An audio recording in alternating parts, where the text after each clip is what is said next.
Moja ya sababu ambayo ni kubwa sana, ambayo kwa asilimia kubwa imewadidimiza vijana wengi kushuka chini, ni hii hapa.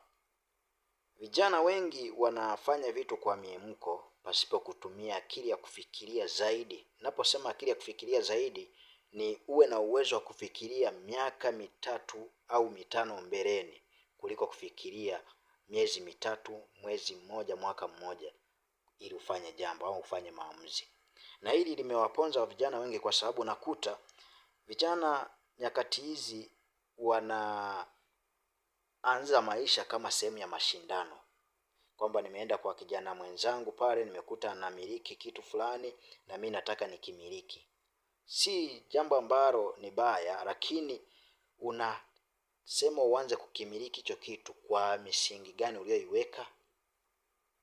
Ndio nakuta kijana anaingia kwenye mikopo, anaenda kukopa huku na kule, anachukua hapa, anachukua kule, anachukua huku, ili apate hela ambayo inaweza ikakidhi kufika kununua kitu kama cha yule alichokiona kwa jirani yake, kwa rafiki yake. Unakuta inawapelekea baadhi ya vijana, ana mkopo A, ana mkopo B, ana mkopo C. Anaenda kukopa G mkopo, alipe mkopo A. Anaenda kukopa mkopo C, akalipe mkopo B. Kwa hiyo kila dakika anakuwa chini ya utumwa wa minyororo ya mikopo, kitu ambacho kinawakwamisha vijana wengi. Na hili linakuja kwa sababu ya kitu ambacho nimekisema mwanzoni. Tunaweza kusema na tamaa pia inaingilia. Kijana, unapaswa kuishi maisha yako. Jua kwamba mimi ndoto yangu kuanzia mwaka huu mpaka miaka 5 nataka niwe na 1, 2, 3.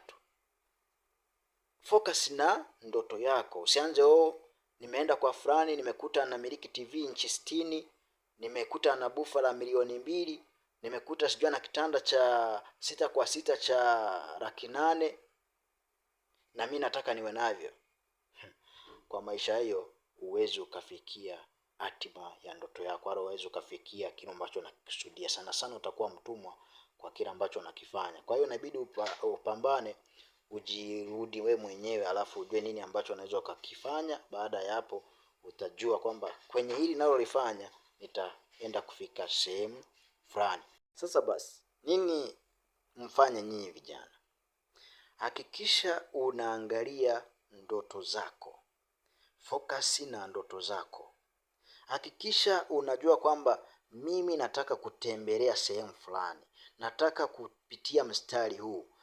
Kama umeshachagua kwamba mimi njia zangu sihitaji zile za kona kona, nataka njia za kunyooka, usifuate marafiki ambao wana njia za kona kona, watakupoteza. Kama wewe unafuata njia zako za kona kona, usifuate vijana ambao wana ndoto zilizonyooka, na wewe utapotea, utashindwa kufika kule unakokuhitaji. Kwa sababu hapa namaanisha nini?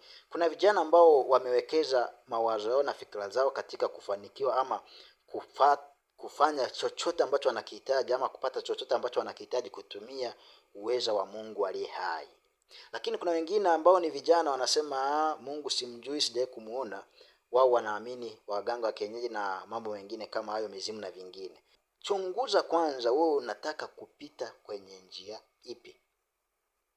Ukishajua ndo utaanza kujua kwamba okay, mimi napita hapa, nimeona matokeo haya. Yule amepita huku, matokeo yake ni haya.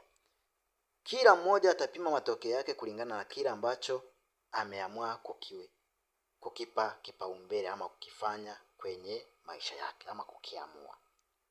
Sasa nyakati hizi vijana wengi wamekuwa sijui ni walimbukeni wa mitandao. Huyu akisikia kwa fulani anaongelea hili jambo, na yeye atataka hilo aibuke nalo, pasipo kuangalia huyu anayekuhimiza hivi amepita njia zipi, amefanya nini, amepita magumu mangapi, amepitia changamoto zipi na amefuezaje. Hatufikiria hayo, ila tunaangalia matokeo yanayoonekana kwenye macho yetu. Ndio maana juzi niliangalia hapa kwenye mtandao hii ya kijamii, binti moja alikuwa anasema mimi sijawahi kula ugali. Ni kweli, wengine unaweza kawa hali kwa sababu labda ana allergy, lakini kwa mtu yeyote ambaye ana allergy ugali unakula. Akawa anasema mimi sijawahi kula ugali, Sasa swali lilo niingia kichwani, sawa hajawahi kula ugali. Na swali lingine aliloulizwa, unaufahamu ugali? Akasema sijawahi kuona. Ndo nini? Sasa swali, hata kama unaenda hoteli za nyota 5, kwenye menu pale ugali umeorodheshwa pale, kwa nini usiulize nionyeshe leo ugali ni uone? Sasa inaonekana kwamba ni mtazamo ambao mwisho wa siku umefungwa fikra, na huyu mtu anakuwa ni mpumbavu kwa lugha ya kawaida. Kwa sababu kama hujui kitu na ni sehemu ya chakula na unakikuta kwenye menu, uliza ili upate kuona kwamba ndio hiki.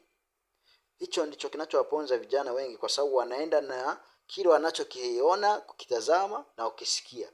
Hawana uwezo wa kupambanua kwa kina na kufikiri kujua kwamba hiki kitu kinalenga nini, huyu anamaanisha nini, huyu kwa nini anatuhimiza hivi au anafanya nini. Kwa hiyo mimi kama baba ushauri, naomba uyachukue hayo. Kama uyachukui, basi kwa sababu naamini